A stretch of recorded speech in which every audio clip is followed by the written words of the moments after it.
to this start of the the start of the offseason that really started off with a bang for the New England Patriots. And I'd like to welcome in Greg Cameron once again. Thank you for joining us. It's always great to have you on to talk some sports. And it seems like this might be the first time in a while that we have a discussion about New England that just doesn't have this feeling of dread to it. Well, for the Patriots, certainly. And thank you for having me, Chris. I greatly appreciate you asking me on here. As the title of this pod, as this live stream would suggest, oh yeah, the Dynasty's back on, baby. So I thought that we would take a look at how this thing has all kind of unraveled for the Patriots in the early days of this offseason and the free agent cycle. Kind of get our initial impressions, then go through each of the signings so far. And as you said, you're going to kind of monitor things and wave at me if anything changes. I do have the insiders on right now. I forget who the reporter is here, but if I do see something, if I see Ian Rappaport wave and I see a Patriots logo, I am going to do the exact same thing. I am going to bite rap sheet style. It's perfectly fine. So hopefully our viewers here and on YouTube will at least get a chance to get some breaking news, but hopefully we don't have to break things too crazy so we don't go as far over as we normally do for our draft pods. Well, yes, we're going to kind of let some people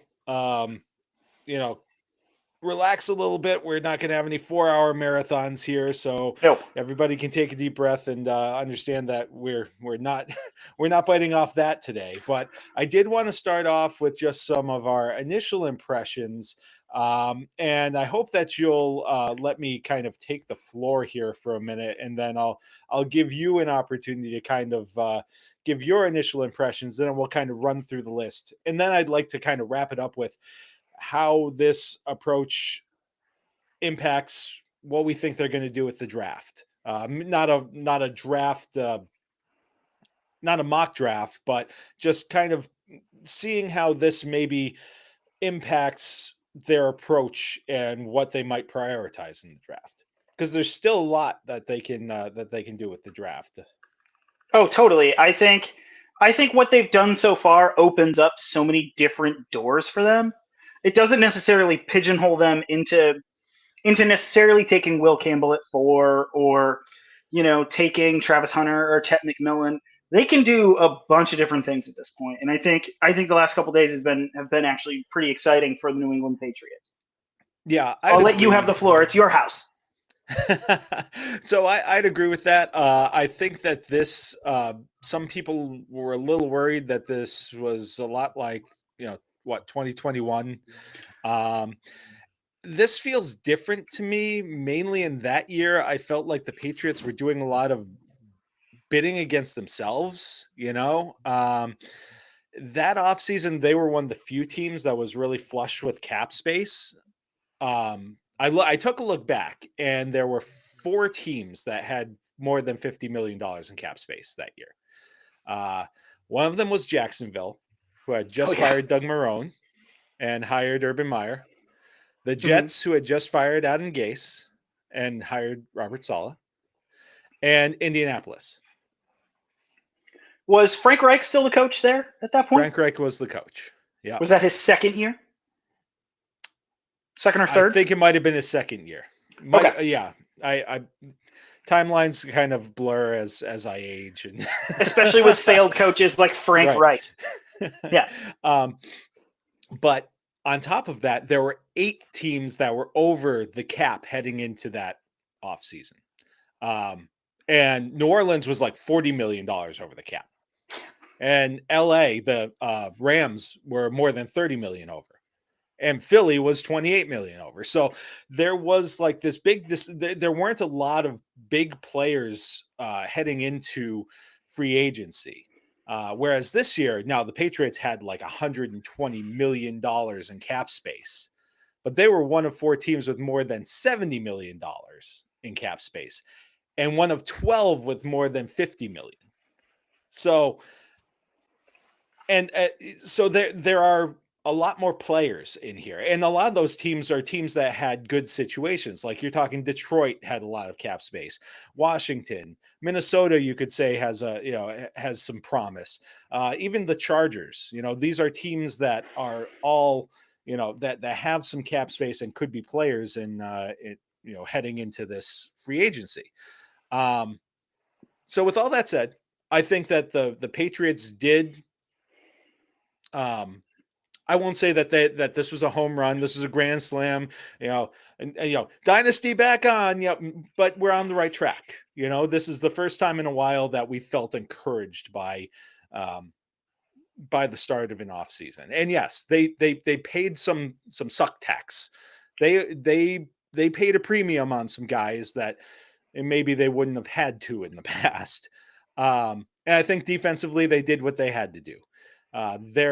There are some guys who are not necessarily like superstars, but they're needle movers that they added to this team. And when you look at it as the whole, as opposed to just the parts, when you see how it all fits together, it looks really promising. It actually feels like there is a vision, which, especially even in 2021, it felt like they were just throwing money at what they felt were the best available players, and they were going to figure out how it fit later. Yeah, and I think probably the best example of that is there isn't necessarily a like a double dip anywhere that feels like, oh, this guy feels a little superfluous.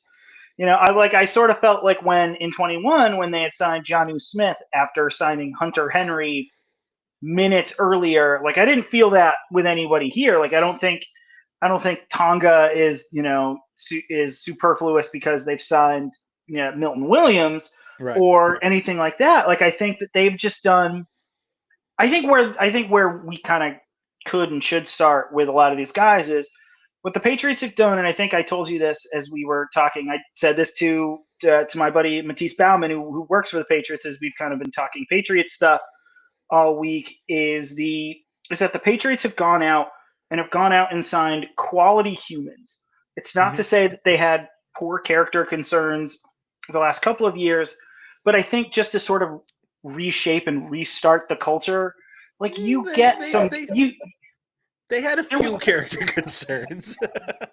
I mean, Jelani Tavai certainly had a rough end of the year, certainly when it came to culture and kind of interactions with fans, but I feel like the guys that they've signed are all quality humans. And I think that for me has been my big takeaway. These are guys who are very good at their positions, but they're even better people than they are football players. Yeah, I think that, as good as this is, we've seen that there are still some obvious holes. Now, you're not going to fill everything in the offseason, but you can see from reports they went hard after Chris Godwin. Chris Godwin decided to stay in Tampa Bay. They went hard after, and some sensationalist headlines say that they illegally tampered with Ronnie Stanley. I believe that was Nesson.com. Shame on you guys. That's not what, if you actually read the story, what happened. But, they're ceasing editorial operations next month. So yeah, who knows what that could have stemmed from? But I digress. Fair enough. But these are guys that they went hard after who opted to stay where they are and take less money to stay where they are. So, money does not necessarily cure all. And, you look at, especially, honestly, for me, the line is still the biggest thing that needs to be addressed. I understand people wanting the receiver, and we'll get into that a little bit. But to me, the receiver is always like something like that is the finishing piece.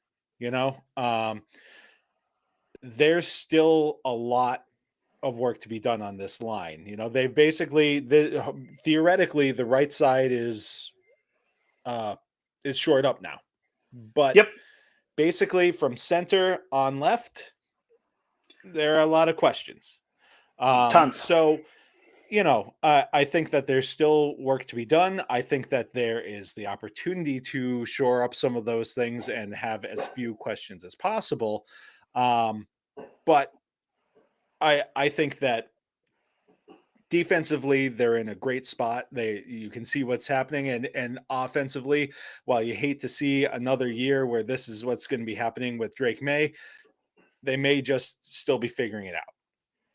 Yeah, but also at the same point, like I had thought about sort of where the receiving room is, and specifically with Jalen Polk and Javon Baker, who, let's be honest, they had Alex Van Pelt as their offensive coordinator, kind of showing them what to do. Who wasn't necessarily calling plays all that much prior to New England. Well, now Josh McDaniels is in here, and Josh McDaniels certainly knows how to coordinate the hell out of an offense, and especially wide receivers.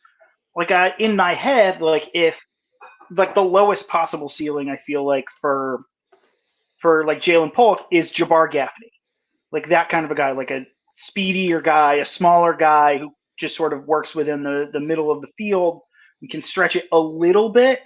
But I feel like under the tutelage of McDaniels, this offense is going to look completely different. We don't even know what it's going to look like after all of the traveling around that McDaniels did in the offseason, going to Ohio State and going to a bunch of these different teams to learn new concepts and to infuse them into an offense. We don't even know what it's going to be yet. Sure, that's fair.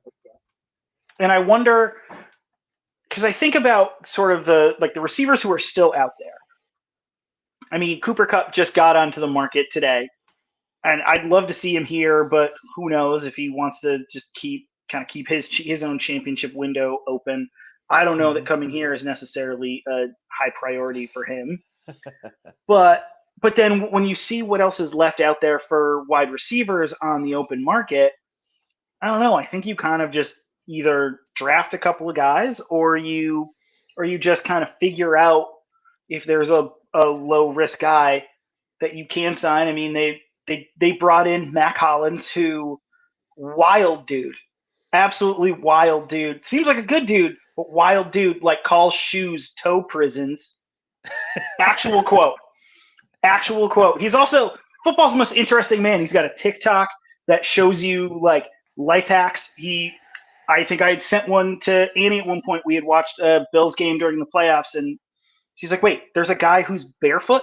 Oh, yeah. Mac Hollins doesn't wear shoes walking into the stadium, but then also does like TikToks about how to fold a fitted sheet, which even after Mac Hollins did his best to teach me how to fold a fitted sheet, I don't. But I need to find that TikTok. I will absolutely send it to you after we hang up here. Because, again, he just seems like a good dude, but, like, I don't know, is his ceiling 700 yards, 800 yards like Brandon Lloyd numbers? Okay, but I don't know. I think they were trying to get good people in here to sort of build a culture first in positions like wide receiver. All right, so let's kind of work through some of these, and I'm actually going to start. This actually happened before free agency, before the legal tampering period. He didn't qualify for all of that because he was released, and that's Harold Landry. 3 years, $43.5 million, 26 of that guaranteed. Now, with all of these, we are going to put the qualifier on it that structure matters. And we don't know what the structure of all of this is. So I'm less concerned with the money because it's not my money and the cap isn't a concern. So, that's less of an issue for me as much as, sometimes the structure will tell you if a 3-year deal is actually a 1-year deal with a couple of dead years, or if it's something that the guy might be playing out. So we'll start with Harold Landry, and this is kind of a guy that I think they've been looking for. Now, I don't think that he's a guy. I don't think that he necessarily has the juice that he had coming into the league. He's not necessarily individual game wrecker, but I think that in terms of the pass rush with some of the other pieces that they're bringing in, the pieces that they have, he could be a great finisher. The guy who cleans it up. which is something that they didn't even have that. You No, know, I mean, how many of no. their sacks last year came in that one game against Chicago, which was maybe and I mean, as a Patriots fan, I'm saying this, that might have been the worst offensive line performance I've ever seen. Yeah. And, Yeah.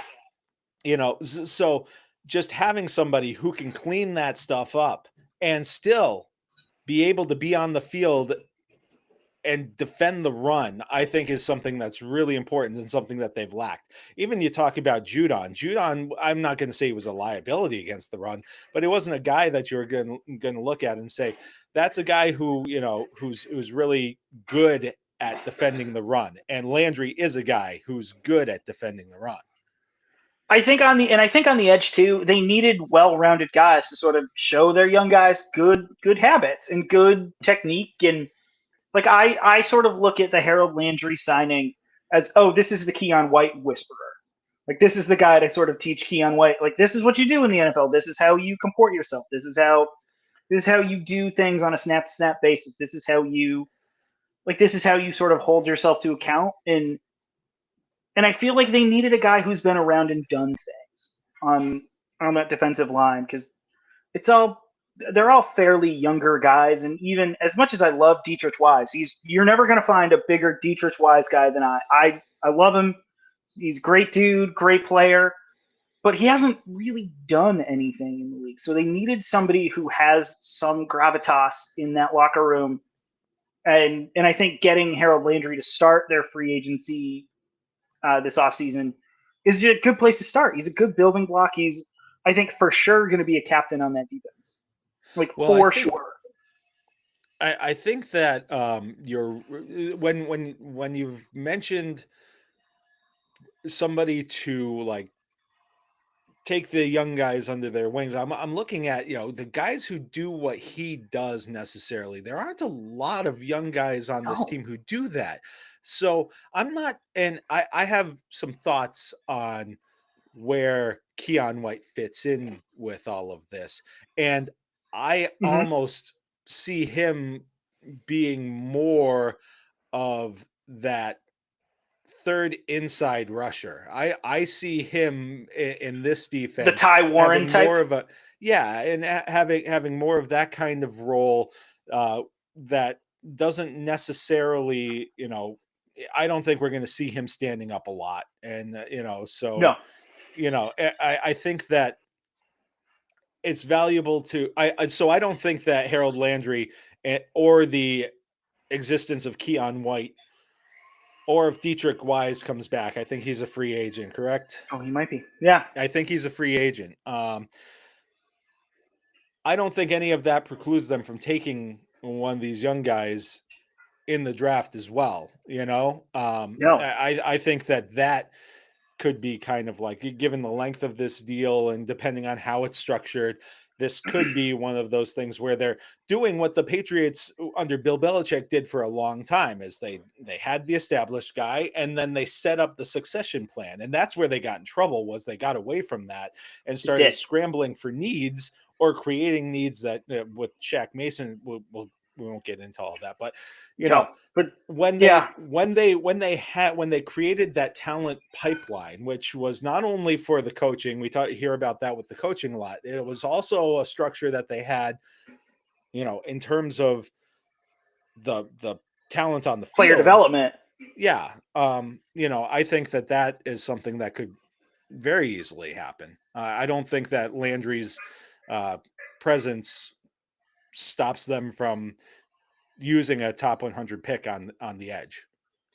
No, I don't think that stops them from getting a Mike Green or a Shamar Stewart, or, you know, name your second round edge guy here, Devin Iziraku from Boston College. Some of these guys, you know, that are in this draft. Like, it's an interesting draft, certainly for the needs that they have left to. You know, it's very strong in the trenches, I think. But we can continue with our free agency because we've only talked about the first guy. Okay. Sorry. Well, all right. So next one that I've got on the list is linebacker Robert Spillane, 3 years, $37 million. This is probably my favorite player that they've signed. The deal may be a little rich. This may be one of those suck tax, that they blew him out of the water because they liked him that much. But this is just a guy. He's active.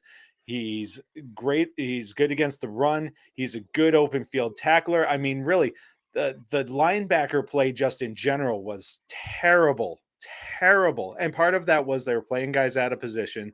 Jelani Tavai was a guy who hadn't played well, in that inside role, and then got brought here and they moved him outside and he played well, but then he had to move inside. And so he was back in the situation that everybody had him labeled as a bust in the first place. So but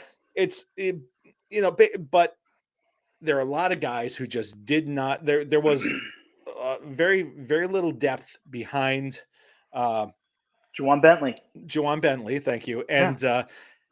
And then once he was gone, it exposed them. Now, I think that in this defense, there's a very real possibility that Spillane and Bentley are next to each other and complement each other. I agree.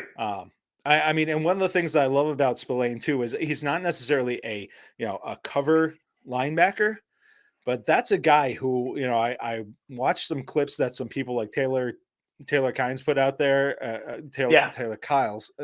I'm sorry, I'm terrible with pronouncing. It's all names. good. That's why I write. But basically, there's a lot of these instances where, especially if he's dropping into a zone, and the pass gets dumped over the middle, the guy catches the ball, makes a turn, bam! There's Robert Spillane just like cleaning it up. And that guy's going to think twice the next time he does that, or and it's just I love the motor. He's one of those guys who plays with his hair on fire, and I think it speaks volumes that they offered him what they offered him. And I love a guy who was an undrafted guy who worked his way up to having over 100 tackles a season. He's exactly the kind of guy that they needed. They needed somebody to be sort of that middle linebacker with Bentley, and in place of Bentley in case Bentley gets hurt like he has the last couple of years. And I don't think that he's it's not a sexy signing. It's not flashy by any means. He's just a good football player who does what he does, and it fills an area of need for the Patriots. And I think he's one of those signings that when you first see it, you're like, oh, okay, I think I kind of know who this guy is. And then you look at the clips and you look at the game film and you're like, okay, no, perfect. The Patriots need a guy like this. Because I can just think of the last several years, because it was Bentley got hurt week 2, week 3 this past year, and it's sort of just like there was absolutely zilch in coverage in the middle of part of that defense that the Patriots had with any remote success. When they need a guy who you can put out there and you don't have to worry about. And that, for me, that's Robert Spillane. He's just out there doing his thing, and you don't have to worry about it. It's been a long time since the Patriots have had linebackers like that who stay healthy in the middle of that defense. You're just like, all right, no, he's got it. Don't worry about it. It's fine. We can worry somewhere else on defense. Honestly, he was much older, at the time when he came to the Patriots, but he's the Junior Seau kind of energy guy, except he'll actually make a tackle and not just be around it. Yeah. Oh yeah. Oh yeah. And I think that's such a good thing for them, that they needed a guy who does the work, who puts in the work, and and shows up on the stat sheet compared to just being just like, oh, this guy's here for vibes and he'll hang around a little bit. Right. Spillane seems like he does the work, and Patriots need that in the middle of this defense. All right, so sticking with the defense, we're going to go to cornerback Carlton Davis. 3 years, $60 million, 34.5 of it is guaranteed. To me, it's not a perfect comparison, but this is the Patriots comparison that I've come up with. It's really kind of the Revis Browner approach, except, Davis might be a little bit more athletic than Browner was at the point in his career when he was here. But it's that idea where you have the lockdown guy, and then you have another guy who's going to get physical at the line. He's going to be good in in man coverage, um, and really you're creating that tandem that's going to make it a lot easier for your pass rush to get home. You're creating the opportunity for some more coverage sacks, and it really kind of like slides everybody else in the secondary back into positions where they should be. Because I mean, you think Mm. about the number of guys that they had who were, I mean, what was it? There was it uh Marcus Jones was going up against Mike Williams one week or something stupid like that. I mean, so it's nice that they've got a guy who's got some length and, Mm. and that you can lock in on the outside, and it kind of makes everything else fit together on that back end. And he's in what I love about Carlton Davis too. Like I think your Revis Browner comparison for he and Gonzalez on the boundary corners is spot on. What I love about Carlton Davis is he's not necessarily like this ball hawk, but he's physical and out there. He's mean. And like I read a piece that I think I had shared with you, and the headline that I saw on the tweet or the skeet on Blue Sky was Carlton Davis is a badass. Excuse my French, but like they've just needed another corner opposite Gonzalez, who's a little bit of a junkyard dog. And as much as I love Jonathan Jones, who I'm sure we'll talk about because now that he's in Washington, is Jonathan Jones was never that guy. Just was never that guy who's just this mean SOB that you've got to go up against on the boundary. And I think them having a guy who has that in his kind of football DNA is only a good is only a good thing for this team. And I think an awesome thing for a guy like Gonzalez who seems like he's quiet and sort of this quiet assassin out there. Whereas I think the fact that they have somebody who's got bark and bite is such a good thing for their secondary. And I think that means too. You brought up Marcus Jones. I think now that this means Marcus Jones can be that star corner in the slot, which is where he should be. He shouldn't be defending the Mike Williamses in these the Mike Williamses, Jamar Chases, T Higginses on the opposite side of the ball. You can't be putting these like water bugs on these huge receivers. And I think having a guy with Carlton Davis's length along with Gonzo's length can only mean good things for Marcus Jones being able to be kind of the small, shifty guy in the slot. So one thing you mentioned Jamar Chase. One thing that I heard, and I can't remember who he was talking to, but Jamar Chase was asked essentially who the toughest corner was that he went against, and he said it was Carlton Davis. Because he said on top of everything else, you don't necessarily appreciate his length until you're going up against him. So I think that there are a lot of guys in the NFC or in the AFC East who are going to be really, understanding what it is to be dealing with a couple of guys who are going to be contesting catches on the outside in New England. So I think that that's a great step for that back end. Now, if they can get somebody over the top, to get somebody who has more of that free safety kind of pedigree, Mm-hmm. that would really kind of complete things as far as I'm concerned.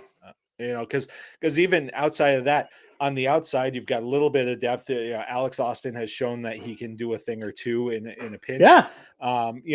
And if you need a bigger guy on the inside too, you've got Bolden, who is that bigger kind of slot. So you do have some options that you can play around with when you have your boundary covered. I feel like of the guys who benefit a lot from the Carlton Davis signing, the first guy I thought of who's already here, other than Jones, is Alex Austin. I think Alex Austin, by all accounts, has been just good dude in the locker room, like really studying hard, really getting really kind of getting down to it with the with that defense, I feel like him just being able to learn from a guy who has a Super Bowl ring and has this pedigree of being a guy that the Jamar Chases of the world don't like going up against. I feel like for these young corners that they have, it can only be a good thing. Yeah. And All Austin right. was a guy too that I loved towards the stretch. Like he was one of those guys when I would see him out there, I was like, all right, he's competent. He knows what he's doing. And there weren't many times with the secondary this past season where I was like, oh, okay, that guy's out there. So do you want to stick with defense or because I've got the list, and basically the list I think was in the order in which they signed. But I'm do willing you to go want to just stick with chronological if you want defense? to. I'm willing to go chronological, or because No, no, I like there is this. a pretty big guy we can talk about. I was going to say I like. Oh, you're talking about Kairos Tonga, right? No, but I love I mean, Kairos you're talking Tonga. about a big guy, but all right. So we'll stick with defense, and we'll go with the guy that you're referring to, the crown jewel, so to speak, of this class so far. Defensive tackle Milton Williams, 4 years, $104 million. Gonna say it again. Structure matters here. I didn't even see anything on how much is guaranteed, whereas you've seen that with some of these other guys. Yeah. I think this is another look. This was one of those. He was going elsewhere. He was going elsewhere, Carolina.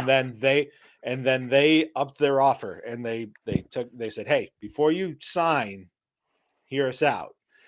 And so yes, there was an overpay, I think, a little bit here, but again, I don't care so much about somebody else's money, especially when it doesn't have a big cap impact this year or really next year either. I mean, they're kind of they've got flexibility for the next couple of years as far as the cap goes, and the cap keeps going up.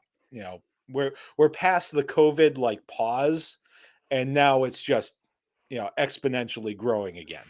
So I'm not so worried about the money. My one question always with a guy like this who hasn't been like the focus of either the defense or the offense is, can he do it himself? I mean, he was on a really good defensive front there. Sure and, was. I hope, and I just hope that we're not getting too wrapped up in the recency bias here after what was a terrific postseason, especially. Oh yeah. But so we're not talking about like Coney Ely, who had a great Super Bowl and then nobody heard from him again. But it is one of those things where this is one of those things where I'm looking at it, I'm just like, okay, this is a guy who, in the structure of what I think they're going to do, could do really well. You're kind of hoping that Christian Barmore is next to him, and then one of them's got to draw another double team, which will theoretically get the other guy open. And then if you've got Landry coming off the edge, and you've got a guy like Keon White who's also in that mix, sending Spillane on a blitz now and then, it creates options. And so it's again one of those things where I'm hoping that the sum is greater than the parts, so to speak. I will tell you, I love the idea of Milton Williams on this team. They just needed a mauler in the middle of that defensive line, with Barmore's health being in huge question.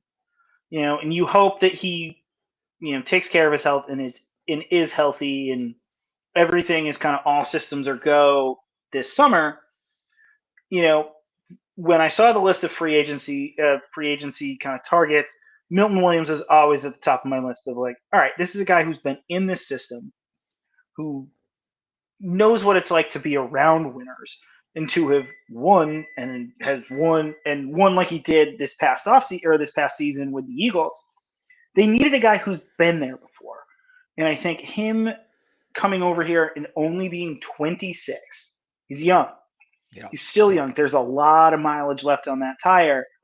I at first, I really liked the acquisition, and I'll tell you what really drove it home for me. What really drove it home for me was my uncle Steve Cameron, who is a Philadelphia Eagles season ticket holder down in beautiful Lansdale, Pennsylvania. He is the king of the tailgate down there at the link.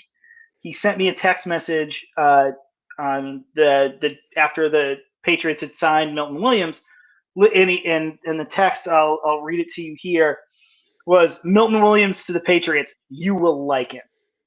And this is a guy who's seen his fair share of players kind of come and go through the Philadelphia Eagles, and I think he wouldn't have texted that if Milton Williams sucks. Mm-hmm. And I think that seems like a guy who's just like, if that was a guy we could have kept, that would have been a great guy to keep. And I keep kind of coming back to what Terrell Williams was saying about what types of players they want on this defense. He wants guys who are violent players and aggressive players. And I feel like just that violent and aggressive style of play, that's Milton Williams. That was Milton Williams this entire postseason. He was a game wrecker and just absolutely made Patrick Mahomes' life a living hell in the Super Bowl. And I feel like the Patriots they need guys who have that pedigree and have that experience, and Milton Williams has it in spades now. Well, I think one thing to a couple of things is we've talked about Barmore. The presence of Milton Williams means that they don't necessarily have to rely on Barmore quite the way that, like last year, they were. We were giddy to get him back because it was just like it's some talent there, and he clearly wasn't back even before he was experiencing symptoms again. He just wasn't the same guy. He didn't have the power. He didn't so it does give you a little bit of time, and especially, depending on how it all works out. I know I keep coming back to Keon White, but I think that especially Keon White's a guy who can put a guard, on his back or go around him one way or the other to get more of that inside pressure.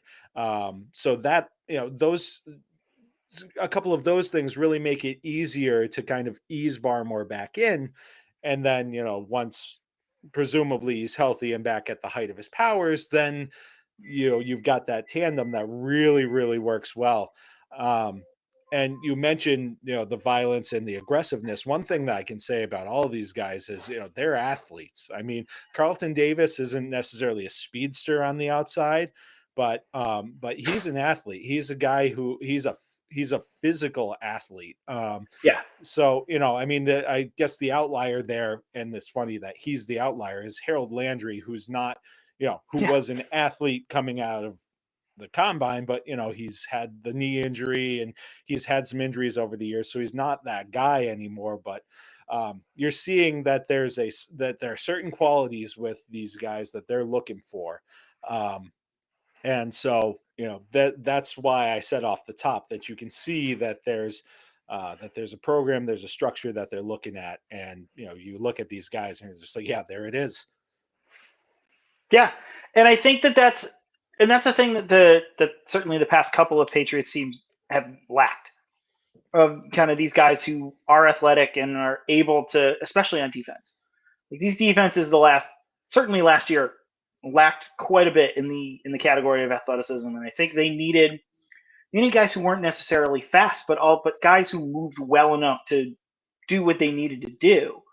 Not to harken back to the Bill Belichick "do your job" kind of mantra, but like there were guys that were playing on this defense a year ago that certainly didn't have the tools necessary to do their jobs, whether that's coaching or whether that's a lack of talent or a lack of skill set. I feel like just bringing in a guy who is as physically gifted and just as large of a human as Milton Williams is, you don't have to worry about him all that much in terms of, what he's got to do. It's Milton, your job is to go from the line of scrimmage forward. And if you knock a couple guys on their keisters as you do it, all the better. And I mean, I'm just looking more large scale at this defense, and you look at guys even like a Jennings, and he complements what some of these other guys do. So you don't necessarily have a lot of you know you don't have guys who are overlapping in terms of their skill sets. Their No. skill sets that complement each other. And honestly, they're two different kinds of players. Landry on one side is one kind of run defender, whereas Jennings on the other side is just like that classic like edge setter. Yeah. Landry's more the guy who's going to get in the backfield and occasionally take the guy down from behind. He'll be able to pursue a little bit more, but that helps if you're running to one side and Jennings is there walling things off, and then everybody can rally from the other side. So I just love the way that they are kind of putting complementary pieces together.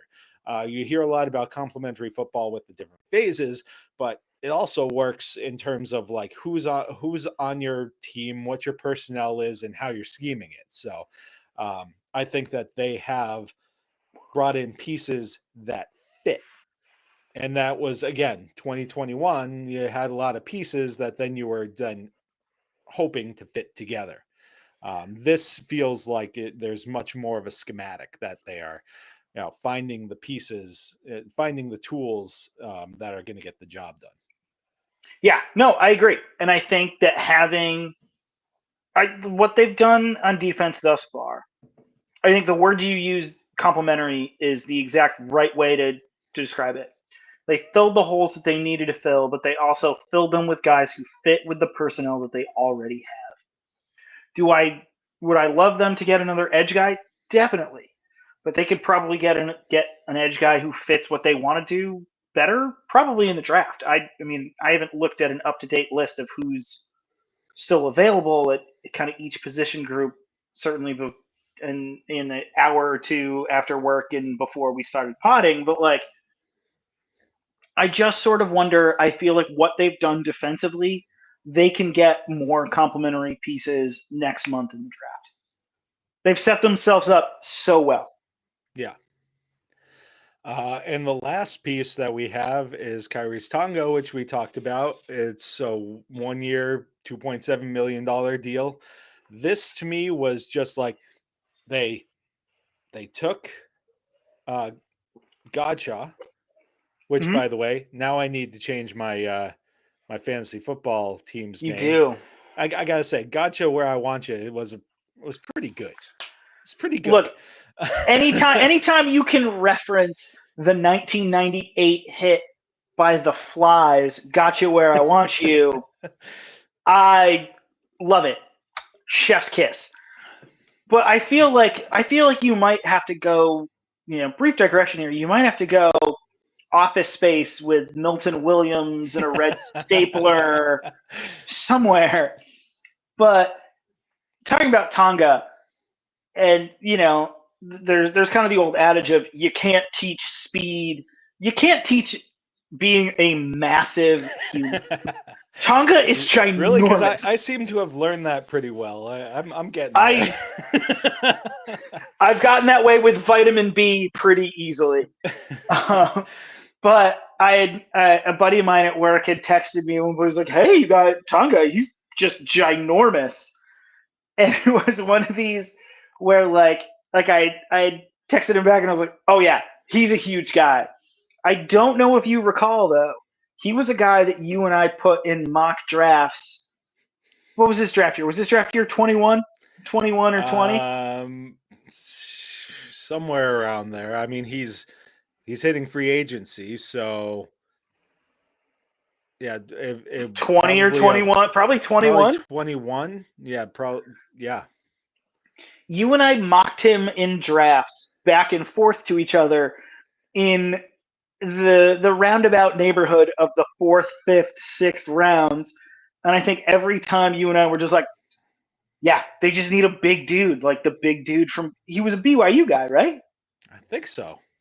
I was like, yeah, they need somebody like the big dude from BYU.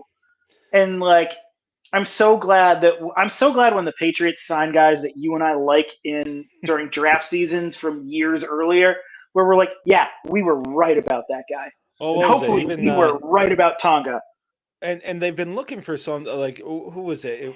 Was it McNeil, who they signed, but then there Aleem was McNeil. yeah, there was a medical issue, so he didn't end up It sticking. was. But he was another guy that we're just like, we Yes, the we dream is got our alive. guy. And then like 2 days later, when he failed the physical, we're like, the dream is Yeah. dead. But yeah, like, what I love about this Tonga move is I mean, Gotcha was a guy who was overpaid. Now he's a good player, but a player who honestly was probably playing more in the middle of that defense than he should have been Yeah, given his skill set. yeah. And um,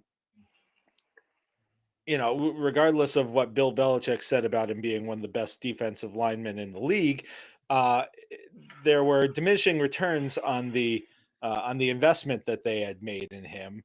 So being Yeah. able to get out from under that and then bring in a guy like Tonga, who is that classic, space eater, run stuffer, Mm-hmm. for a fraction of the price. I mean, to me, especially when you have $120 million in cap space, you can Mm-hmm. eat the $6 million that in cap space for Godshaw and Yeah. call it a day. And I was thinking it was going to be more than that next year. But Yeah. and you've got a guy who maybe isn't quite as good, but he's a guy that you're hoping plays 25-30% of your snaps, and you're not sinking a Mm-hmm. huge amount of resources into it. So I think it was just a savvy kind of move. It was just like, all right, you know what, Devon, thanks for your time. I know you weren't thrilled with things. We're going to let you go and end up saving a bunch of money on the back end. And not to mention they were able to send him home too. He's a good Louisiana boy, Devon Godshaw, and be able to kind of send him where he wants to go. Like pretty good on the Patriots being able to do that. I keep thinking with Tonga of sort of like comps in my head for guys like that, of sort of that big space eater defensive tackle. And the guy I keep coming back to, maybe the guy I keep coming back to is a little bit more pedigree than Tonga, but I just keep thinking in my head of just how large of a human Danny Shelton was in the middle of that defensive line. And Shelton was less rotational than probably Tonga will be, but of just sort of that thought of big guy in the middle of the defense being just good luck moving this boulder of a human. And they've needed a guy like that who sort of does that. I never got the sense with Godshaw that Godshaw was sort of this imposing figure in the middle of that defense. And I wonder if that's just sort of scheme fit or just sort of the tumult between kind of the multiple regimes here while he was here as a Patriot. I don't know. I just feel like when I think of types like Tonga, I think of the Danny Shelton types of just oh, I'm in the middle of here. Good luck. Let me take your garden center and try and push them on a little bit of a bumper car ride. Yeah. Yeah, I was just trying to look up to see if Lance Zierlein had given him a comp back when he was in the combine, but couldn't find it without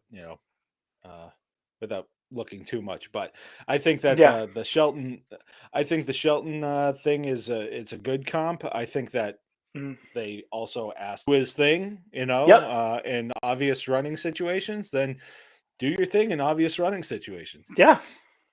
Yeah. All right. So and it's good too that they keep just doing that. Defensive line needed so much help, and I think even getting a rotational piece like Tonga, when I saw that come across the wire, I was all right, great. They're actually going to address the trenches, yeah, and not just say that they're going to. As much as I love Jeremiah Farms, asking that guy to take on a double team is just it's crazy. So there were a lot of problems with the makeup of the roster last year, even before the injuries, and the injuries just exacerbated everything. But yeah, I think that we've covered all of the defensive players. I haven't missed anybody, right?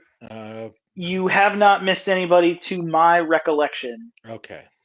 So All right. So we're going to move over to offense, and we're going to start with the big get on offense, and that is quarterback Josh Dobbs, 2 years, 8 million, 3.5 or 3.8 guaranteed. You are super stoked about this, so I am going to let you go. okay, I say this as a kid who in the 7th grade got to go to space camp with Westfield Middle School South. That was the big 7th grade field trip. Josh Dobbs is also a fellow space camp kid like myself. To a point, his nickname, Chris, what is his nickname? You tell me. This is your. I'm giving you the floor here. Josh Dobbs, the pride of the University of Tennessee. His nickname is the Pastronaut. He has an aeronautics degree from the University of Tennessee. So, super smart guy,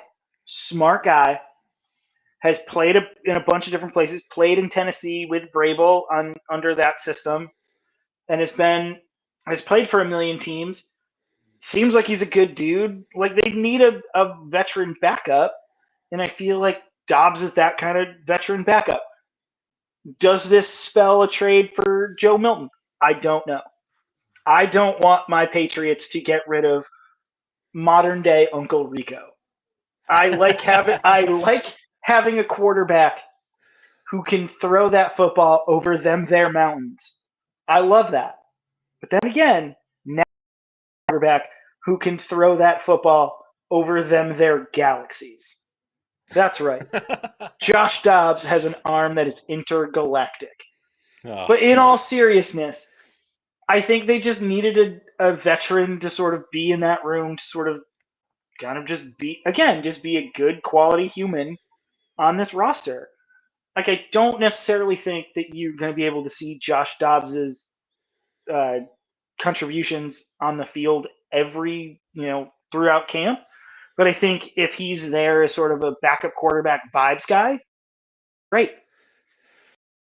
Yeah, I think that. I think 0.8 guarantee. Again, structure matters, but that guarantees that he's going to be on for a year, I agree. which makes me wonder what the plan is for our guy project. Yes. And hey, having seen in week 17 or week 18, excuse me, just doing what he does, and honestly, yes, it was against backups and special teamers. He was also throwing to backups and special teamers. Yeah. I can see what they like about him, and it looked like a guy who had developed some polish a little bit too. I mean, we talked about him as, I believe the term that you used when we were talking about him during our pre-draft discussions was you called him a wild horse. Yeah. Oh, he's a wild horse who could not be tamed yes. But honestly, I saw some poise. I saw, I mean, he still had, that moxie. He still had that, just that physical ability. But there were times when it was just like he stood in there. He made a good read and he made a hell of a throw. I mean, so. Yes, it was last game of the season. People are still pissed they won that game. Whatever. To me, he especially with as down as some people seem to be about the quarterbacks in this draft, he's a commodity. So I don't think that you can look past that, and I think that that's where Dobbs gives you a little bit of flexibility. I'm not giving him away. I mean, if somebody offers me a top 100 pick for him, I consider that. Outside of that, I don't think I really do, because I think the benefit of him being on the roster, developing and having a good athletic backup quarterback is important, and maybe he'll be worth more later. If he continues. Josh Dobbs to me kind of feels like, um, he's the astronaut version of Brian Hoyer. Yeah. Oh yeah. He's Space So Camp Brian Hoyer. it's fine. I think that people are getting a little off the deep end with like, oh, this means they're trading Joe Milton. Doesn't mean that they're trading him, but it does give them options. I'm not thrilled with the idea of, okay, now they've got to look in the draft for another young quarterback this year in a draft where quarterbacks aren't great. Like towards the end of the draft, what are you looking at? Riley Leonard and Curtis Rourke. Yeah, exactly. Yeah.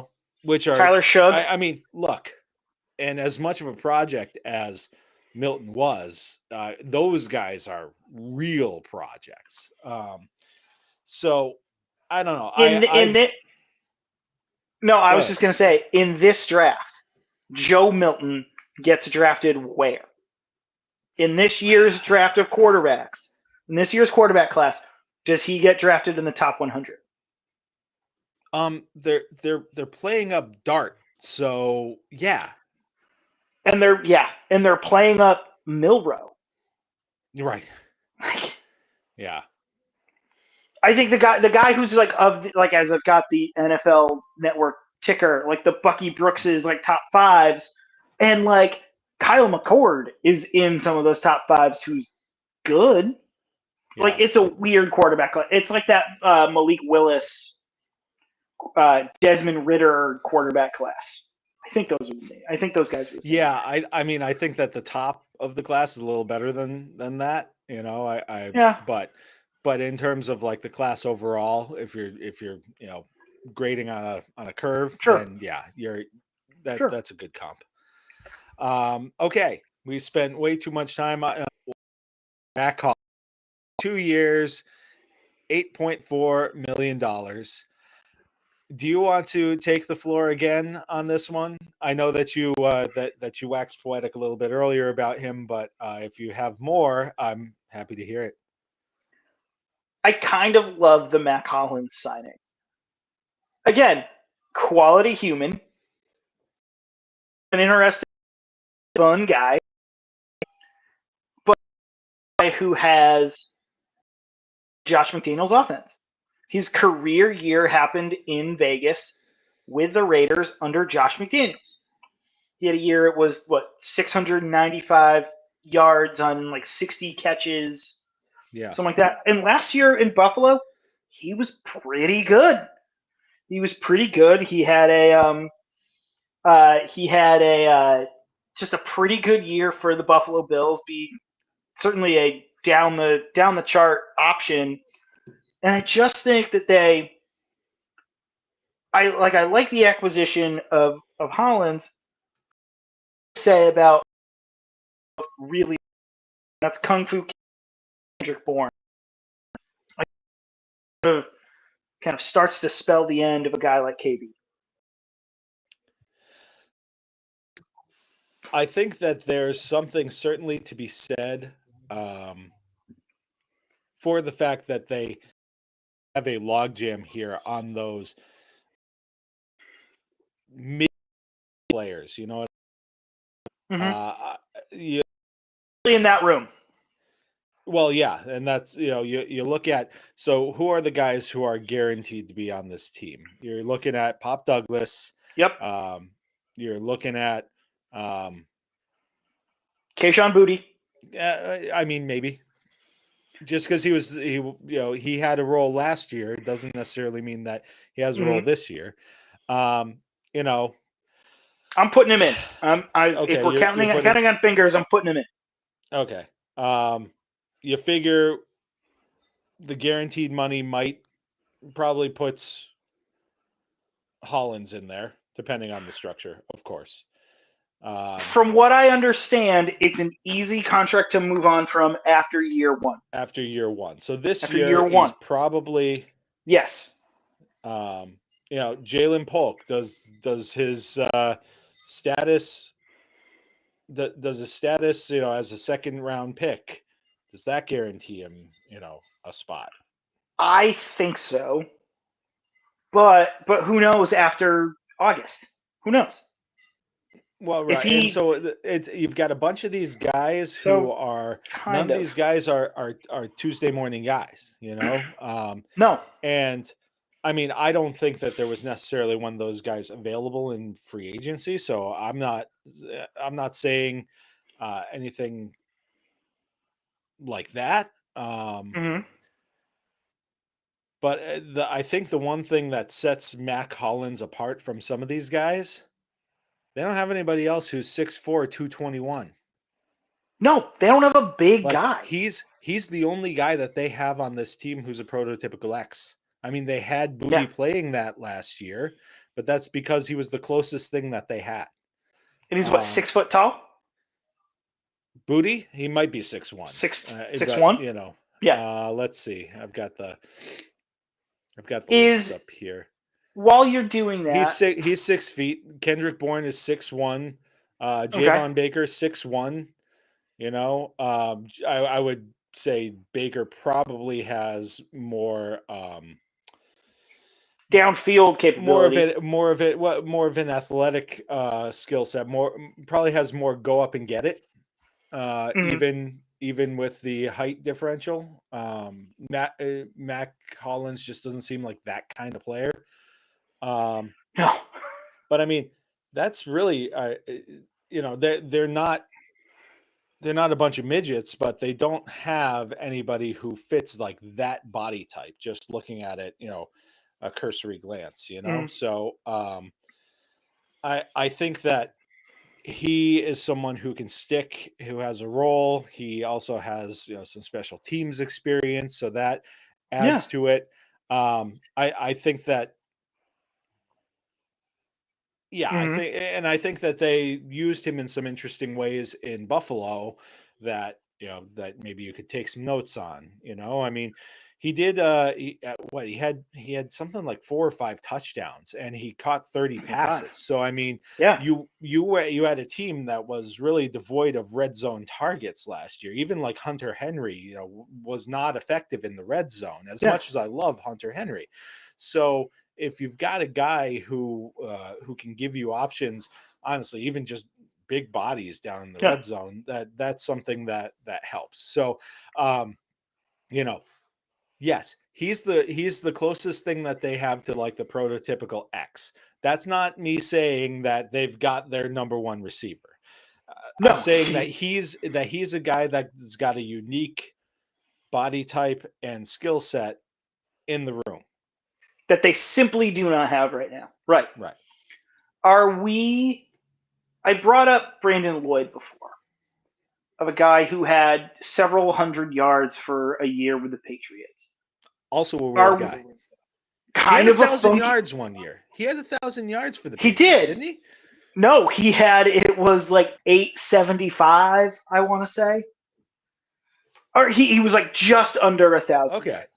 I thought Funky he was guy. a weird Weird guy. guy. I love. I still love that picture of him diving to the end zone with the big smile on his face. It's just Yeah. like this guy just loves playing football. Yeah. Um, but are we mad about Mac Hollins if Mac Hollins' ceiling is Brandon LaFell? No, I'm very happy Statistically, about that. I am too. I am too. Just good, good vibes guy, and can put up numbers on the field. I'm cool with that. Yeah, I'm cool with that. I mean, I don't LaFell think they're was the no same means a kind of player, star, but but like, yeah. yeah, Um, they still have work to do at wide receiver, but I'm sure we'll talk about where we think that will go. right. Oh, because we still have some more signings to talk about, or at least one more. I think the one more that we have is Austin Hooper for $7 million for a year. $7 million max for 1 year. Am I Wait, are missing we one? forgetting? Yeah, you're forgetting Morgan Moses.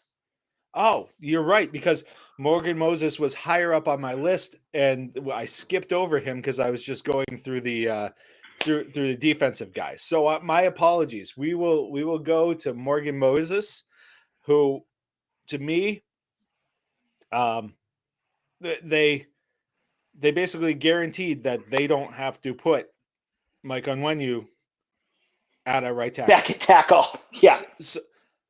Honestly, giving that guy some stability Best thing for him. Right. And now you're looking at that. You've got a couple of road graders on that right side of the line to run behind. I mean, it reminds like, not who was it was next to Marcus Cannon for.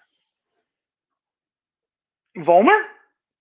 No, I'm talking about No. at guard. When Cannon was at right tackle, who was the guard? But it was the same kind of concept. You just had two guys who could move bodies in the run game. So you're shoring up, and I think that having the stability and being able to be like, okay, I'm a right guard is really going to help on you. Moses is not. He's an adequate NFL starter, and that is what they need because they didn't have that. You had poor Trey Jacobs out there. You had Caden Wallace, who I don't think he was ever healthy. No. I was skeptical about him to begin with, and I'm giving him a pass because I don't think he ever got healthy. So hopefully he'll be able to do that and then kind of work his way into some kind of rotation. But are we forgetting Dan Connolly? Was the guy we were forgetting? Was it Dan Connolly? That might be. Or was it Connolly the center? I don't know. Not important, but I'm looking at the 2014 roster, so. But if I come up with another name, I'm just going to shout it. Keep going. They basically just got a couple of guys that, on that right side, who are just going to be people movers. Yeah. And that's the first step. Is you've shored up theoretically the right side of your line. And theoretically, you'll be able to have a few more answers, on the rest of the line. And then maybe you only have like one real question mark. And I mean, best case scenario, that question mark is left guard, but I think that Morgan Moses, I mean, I'm not going to pretend that he's spectacular. But he's an NFL ready starter who is going to solidify a position that was it was a revolving door, both in terms of, the number of players that you were cycling in there and the number of players going through there on the way to the quarterback. Like, I think I sent you something that was like a graph that showed, who was most responsible for the sacks and the percentage. The percentage was highest. Like, for all the problems that they had on the left side, right tackle was their highest problem from a percentage standpoint. So shoring that up, I think, certainly helps. You would have loved to have Ronnie Stanley on the other side too, but that just apparently was, it was going to take something really special to pull him away from Baltimore, it seems. So they'll have to address that elsewhere. Which is going to be interesting.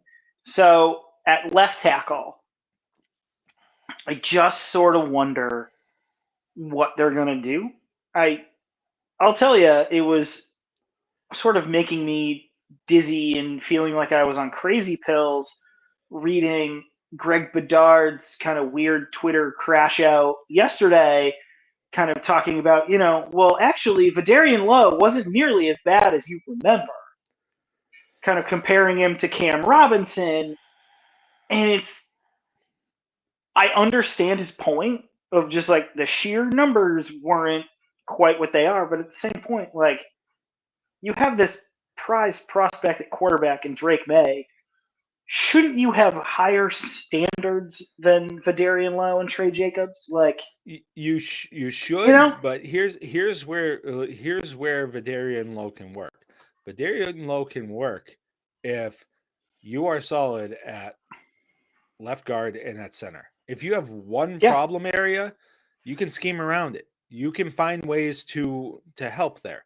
And on top of everything else, the guy at right or at left tackle trusts who's to his right there at Yeah. left guard.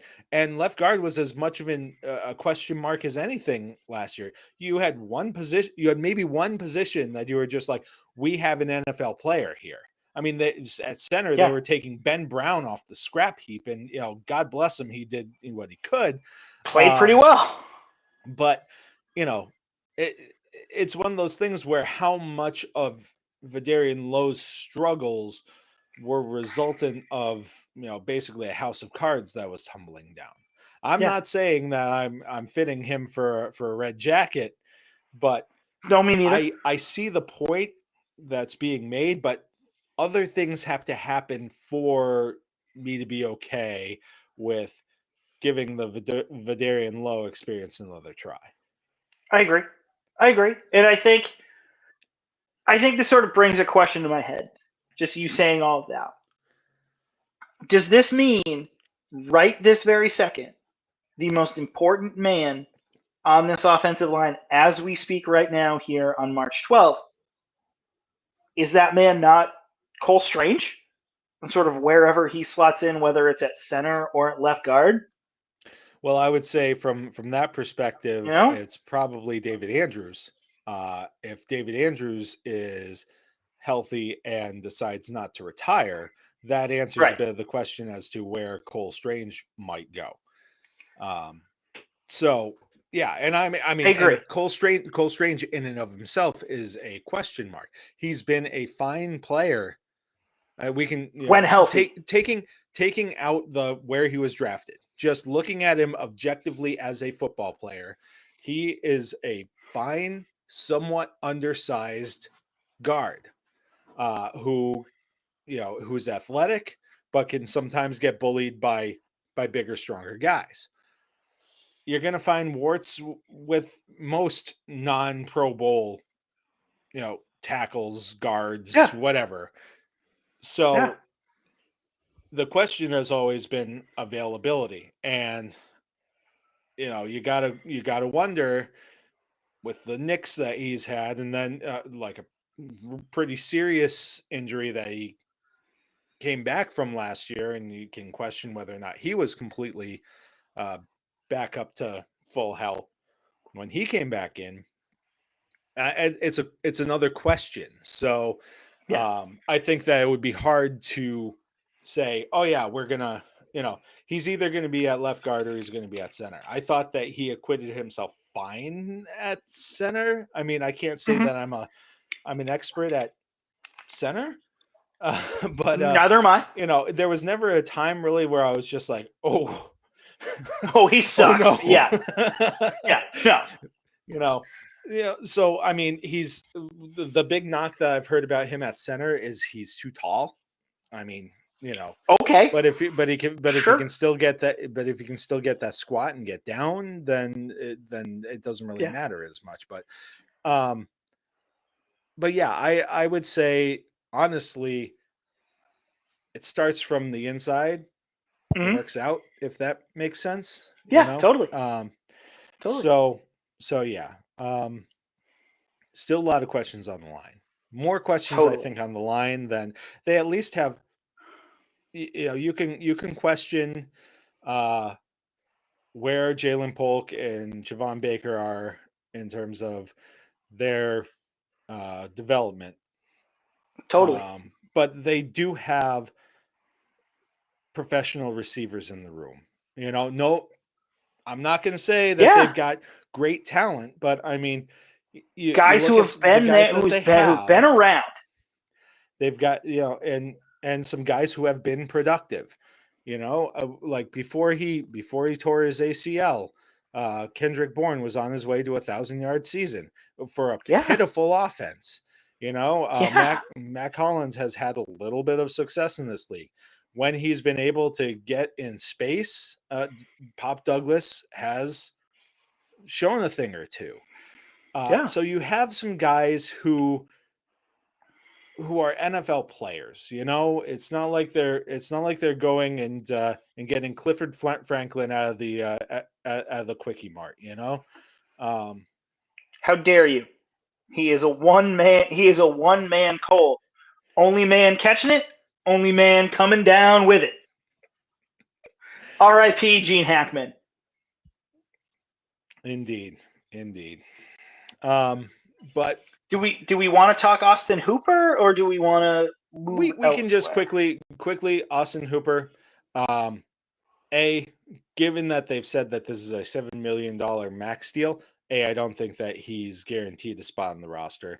Totally. But I think that he was a guy who produced when called upon. He certainly seemed to have a rapport with Drake May, and I think that that's important. And you know, he's a guy who can be a solid contributor. So again, don't think that precludes them from making another move. I don't know who the other free agent tight ends are out there. But if you've got a guy who likes being here, likes the quarterback, and and was somewhat productive, I don't see why you necessarily look somewhere else in that market unless somebody who you're really enthralled with springs free. I think that they could still address that in the draft if they choose to to kind of develop somebody maybe even behind him, because we know that a lot of times these tight ends take a little bit of time in the league. Yeah, they're not all Rob Gronkowski, Tony Gonzalez that right out the gate they're really good. I wonder if at that 38 selection they look at some of the tight ends sort of at the top of that second round, whether it's a Harold Fannin or Mason Taylor or Elijah Arroyo out of Miami, sort of around that neighborhood of picks, as we've certainly talked about and as we've mocked back and forth to each other. Yeah, I mean, I'm becoming more and more. We'll just slide right into some of the draft talk right now. I've become really enamored with the idea of Higgins out of Iowa State at that 38. He's the dude, especially after his testing. I mean, you saw the physical skills, but he kind of, he moved. I mean, he was faster than he thought he would anticipated that he would be, and he is another one. He's one of those bigger bodied guys that they don't have. And if you have that, it kind of, again, like we were talking about with corner, it slides everything back down.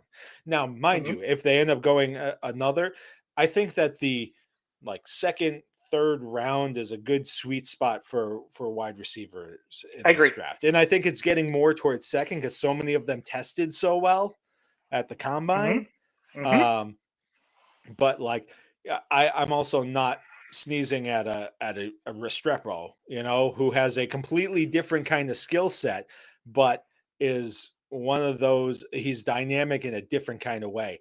He reminds me a lot of. It's not a perfect comparison again, but I feel a lot about him the way I felt about Amon-Ra St. Brown.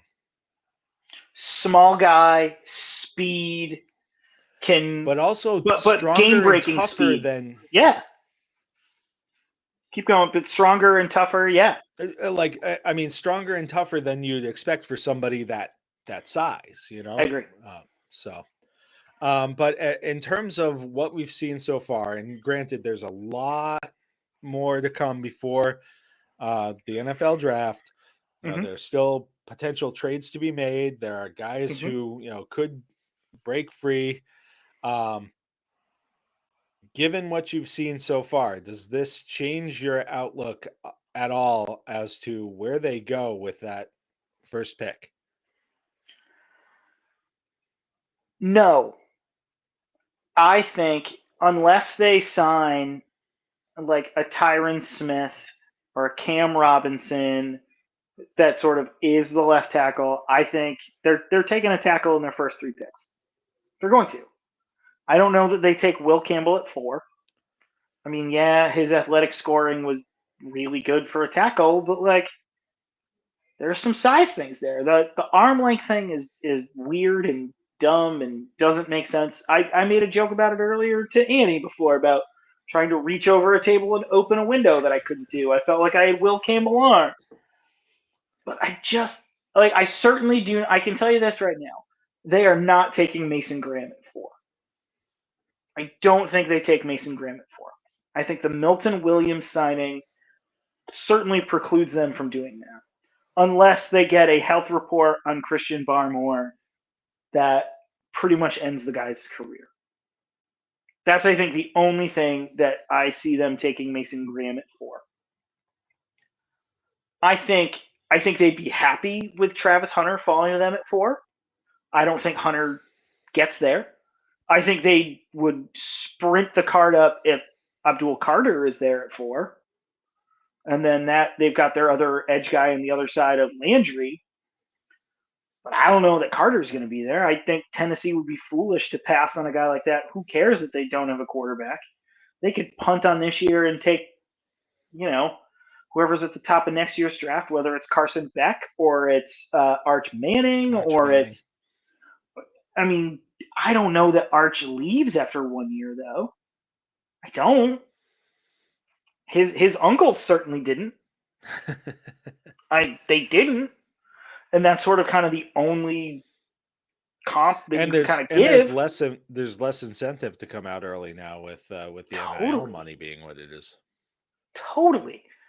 I wonder though if Tennessee is sort of looking at Cam Ward and Shedeur Sanders and being like, no, we'll take the defensive end that's going to be, the next Javon Curse for us.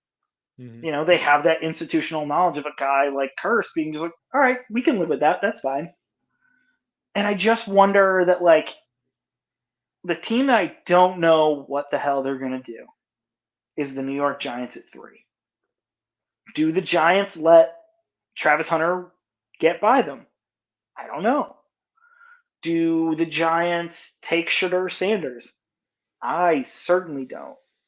After hearing all the things that I'd heard kind of through Twitter and sort of through the NFL grapevine of how those interviews at the Combine went for Shedeur Sanders, he's the biggest wild card. Would it shock you if there's a Brady Quinn-like slide for Shedeur Sanders in this year's draft?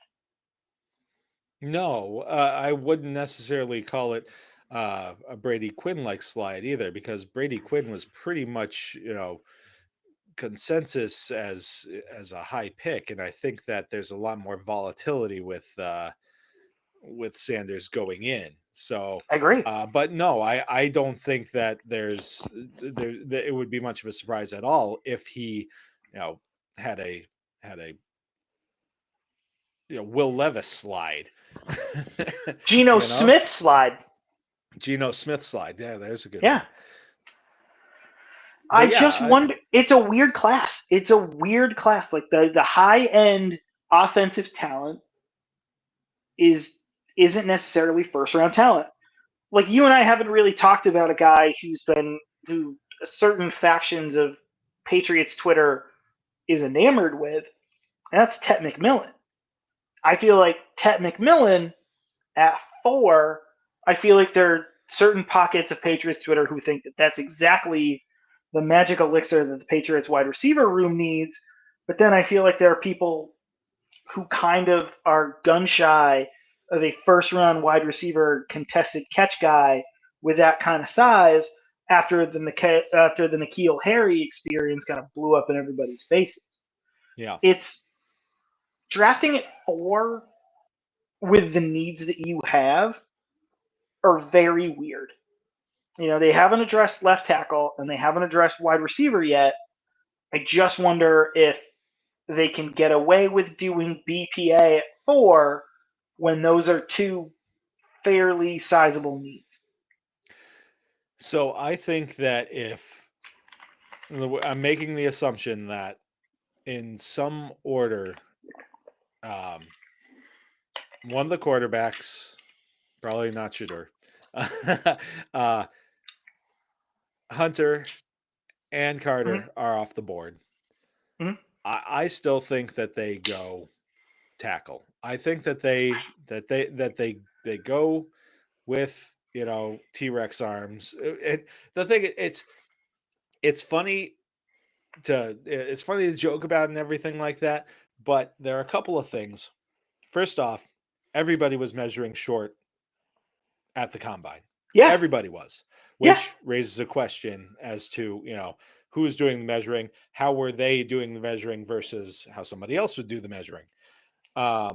Pro days I will don't be think important that for this. I don't think whoever was doing the testing or doing the measuring did a lot of guys very many favors.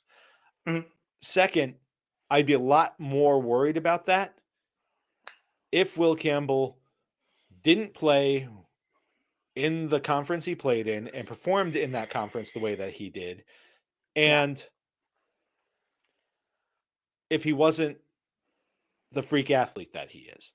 I think that's a lot easier to make up for that length when you are as savvy as he is, you have the mindset that he has, and you have the athletic abilities that he has.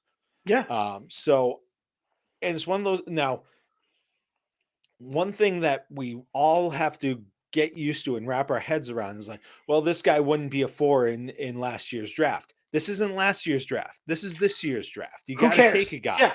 So as far as I'm concerned, in terms of their need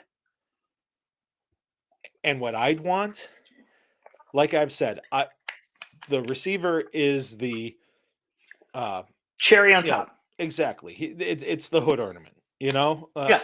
It's the performance part on the car that you've just rebuilt. So I think that it's not necessarily drafting for need. It's drafting the best player available at a spot that makes sense for you. That's a spot that makes sense for them. Yeah. I mean, if they were to say, yeah, we're taking Ted McMillan, I'd be like, okay, I'm not going to be mad about it, because me neither. Again, like the comps that I've heard for him is Drake London. It's just like, okay, that's a good player. That's a player that I think you could, you pair him up with Drake May, there's something there. Yeah.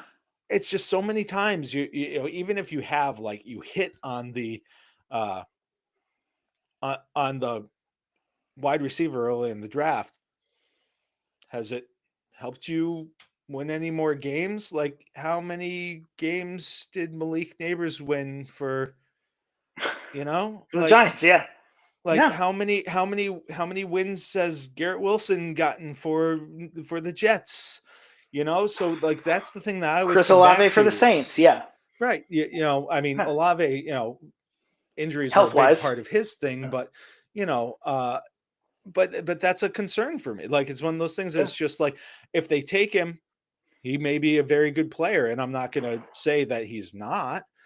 It's just more looking at, how history has smiled upon teams, especially teams that are in the position that the Patriots are in. And, I think that building, and I think that Vrabel shares this, is it's just like you build from the trenches and then build out, Yeah, I agree. It's like, so I think that would be the pick. They could also go with his name's escaping me, the edge. From which school? Is it A&M? Shamar Stewart. Thank you. Nick Scorton. I think it's Stewart. No, Stewart. Who's a freak athlete. He is. He's somebody that is like that's a pick that you're taking for that you're projecting out what he could be.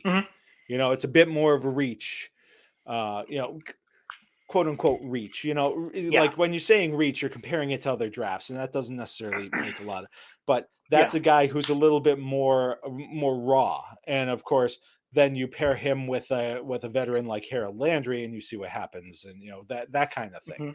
So there are other ways that they can go with that first pick, but I still think it's going to be tackle. I just do. Like, deep down, unless something crazy happens and somebody really wants 4, like if somebody really wants like Ashton Genty or McMillan, or somebody really wants Campbell, Hell, yeah, Here you go. if Here you somebody go. really wants Campbell, then go for it. He's not Yeah. like I have to have this guy. He's just in this draft based on what I think is going to be available to them. He's the one that makes the most sense. Yeah. Yeah. And then there's a lot of potential in, and all of them have warts, but if you want to address receiver with a second or third round pick, you have assets. Or, who knows? There may be a guy that you really like who's still sitting there at the end of the first round. You have the assets that you can move back up and maybe try to address it that way. So I think that there's a way to address both, but I'll also understand that, this isn't, they're magic beans. They're all magic beans. So it's not a guarantee that you do this and it's all going to be gravy. Yeah, like I wonder if like Luther Burden or Emeka Egbuka or Matthew Golden are sitting there at the end of the first round if the Patriots aren't like, screw it. We've got 38. We've got a third rounder that we got for Matthew Judon. Let's move on. Yeah. Like those are the kinds of guys that or if they do address receiver at 4 and say like Ariante Ursary or Josh Simmons or somebody's sitting there at the end of the first, you go up and get that guy. Right. They have options. Like I think free agency, what they've done this week has given them options. They're not necessarily guaranteed to do one thing at 4 or with all of their other picks. All right. So we, of course, have gone long because we always do. But so if there was one player, whether it's in the draft or who's out there in free agency or maybe a trade, if there's one wish list player, do you have one? Okay. I'll give you a free agent now that he's on the free agent wire is Cooper Kupp. They need experience in that wide receiver room, and a Super Bowl MVP is pretty good to add to your room. And then in the draft, guys that I love in this draft that like I've mocked a ton and have brought to the Patriots that maybe aren't necessarily like big names, but I feel like guys who would fit at least what we would want to do and could be a good moldable ball of clay. That's Ozzie Trapillo from Boston College. Bring another big tackle. He's played on the right side, but also at the same point, you need as much talent depth as at tackle as you can, and you can address it later on in the draft. I look at he and Anthony Belton from North Carolina State very similarly in the draft as sort of guys that you can get sort of later that you don't have to worry about. So I would say those would be kind of the two for both plateaus. Do you have any that you want to kind of end with? So the one guy who I would just be like, if there was a way to do this, and I don't see how it would have to be worth their while because I don't think that there's a great incentive just to get rid of him. But I would love to have Jacoby Myers back. You talk about one of those guys who's a professional in the room. I mean, he's had. Look, he was a professional here. He did, he was productive here. He went to what ended up being a mess of a situation in Vegas. In Vegas, I almost said Oakland, and like last year with Gardner Minshew and Aiden O'Connell throwing in the ball, he had 1,000 yards and 4 touchdowns. The year before that, he scored 8 touchdowns. He scored like 1 touchdown when it was the entire time it was with the Patriots. Then he went to Vegas and just couldn't stop scoring. But he's another one of those guys that he offers some versatility. He's a guy who, has some familiarity with, what Josh McDaniels wants to do with an offense. And he's just a guy who gets open and catches the football. He's what I thought, because I wasn't thrilled. I didn't hate, but I also wasn't jumping out of my seat for the Jalen Polk pick. But I thought Jalen Polk would be basically, like if we're Myers being 2.0. realistic with the expectation, he would be Jacoby Myers. Reliable hands, move the chains, maybe score you a few touchdowns. And that would be solid. That would be better than they had, from a Patriots wide receiver draft pick in some time. But, I think you'd have to really sweeten the dog just woke up. You'd have to really Sorry, sweeten Comet. you'd have to really sweeten the pot to Mm. get them to bite on that. And then is the value worth it, So Yeah. that would be my guy, and I've always had a thing. You and I were on the Jacoby Myers hype train when it was first pulling out of the station. I mean, you and I were the ones who were shoveling coal into the furnace, to get that train rolling. Choo choo. So I mean, Yeah. I would love to have him back. And it's again, he's that veteran. He's been there. He's been productive, and I think that he's a guy who's got that character that young players would listen to. So Great. Anybody in the draft that you can think of? I mean, outside the guys that I've kind of mentioned, like I'm really in love with Higgins right now. Restrepo's a guy that I, either one of those guys, if they went with in the draft, would be would be great picks as far as I'm concerned. I'm trying to think of somebody later in the draft, and there are a couple names I thought of earlier, but now I'm drawing a blank. So we've been at this for over an hour and a half. So I think that this is the sign that my brain's starting to melt. So yes, it might be time to sign off. Well, thanks again. It's always a great discussion, always an enlightening discussion. I think that between honestly, your recall, like your ability to just pick names out of the sky, that I'm just like, how the hell did you remember that? I don't remember what I had for breakfast this morning. But I love, every time I think I walk away, I'm just like, man, that was a really great discussion, and I know that later tonight I'm going to be like, I should have mentioned that, but we'll save that for our either our pre NFL draft rundown, which will not be 4 hours this time. No, we're not going to do that again. Our wives will hate us for that, probably. We did that last one, and Annie was like, you talked about NFL draftees for 4 hours. I was like, yeah, I mean, we took breaks. Yeah. We had to get beers out of the fridge. We had to, we had to take care of some things. But yeah, we are committing right now, listeners, friends of the pod, we are not going to do 4 hours. We're not doing it. Don't make us do it. Yeah. We won't do it. No. I mean, if you request it, we're just going to have to politely decline. And then just carry that guilt with us for the rest of our lives. So please do not put that burden on us. It will be Lenten repentance for us both. All right. Well, hey, thanks a lot, Greg. We'll see what happens, and we'll probably be talking on the pod again in about a month, right? About a month. Do a little preview before the draft. Yeah, sounds good. Not a big preview, little preview. No. I've already started to bank some fun Gary Brown-esque names in my head. So I'm doing that work too. Excellent. That's God's work right there. Sure is. All right, bud. Thanks a lot. See you, buddy. Bye.